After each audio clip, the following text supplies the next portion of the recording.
In this Golf Smart Insight, we're going to answer a member question about should I rotate my forearms through impact. So it sounds like a really easy question, like I should be able to just type an answer yes or no, but obviously I'm doing a video, so it's somewhat complicated.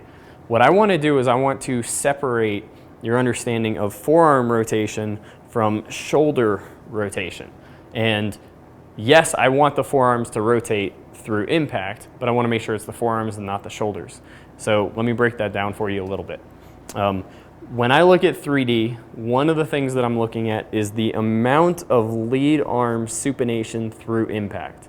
Now, for the majority of tour pros, it is not uncommon to get 75, 80, 90, even up to 95 degrees of left arm supination.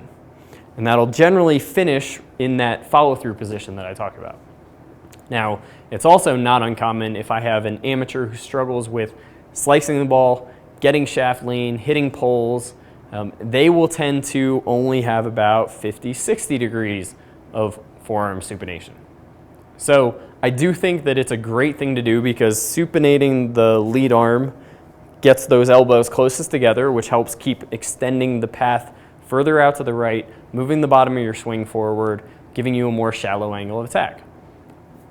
Conversely, golfers that tend to try to force this motion tend to do it more from the shoulders. So it's important that the supination comes more like this, and you can see my elbows are still facing up, versus going like this, in which case this right elbow is now facing down like so. This would actually be a right shoulder internal rotation, not a left arm supination. If I'm coming from a good delivery position and those arms are extending out away from me, they will both basically be supinating like I'm extending my arms out like so. That gets those elbows very close to the ball, which gives me good solid impact alignments. Where a lot of golfers who try and force this rotation will more kind of wipe it across like so without letting those arms extend away from you. So we want to make sure that we get some of this lead arm supination because I read a lot of certain swing styles that are trying to advocate more holding the club face square to the arc and not letting it rotate.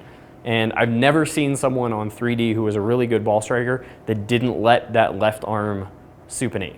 I'm not saying you need to force it. It should be more of a gentle supination. So one of the things I like to give a kind of a quick little metaphor for you or analogy. If you were throwing a punch, your arms are rotated like so, right? So if you were throwing a punch from here, it would rotate as you extend. You wouldn't necessarily have to force a lot of rotation. It would just rotate because it's coming from an already rotated position. Well, the same thing's going to happen. In delivery position, your forearms are pretty much rotated like so. So when you go to extend them, they're going to unwind, which is going to cause that rotation, and we're basically going to get into the follow-through position, kind of like so. So I hope that clears it up. That yes, I want you to let those forearms rotate, but I want you to be diligent and make sure it's not the shoulder that is over-rotating, because if the shoulder rotates, that's going to move the bottom of your swing back, it's going to move your path more left, and that's going to cause you to hit fat shots, thin shots, poles, and slices. So make sure that when you're letting your forearms supinate, you're doing it in the right way.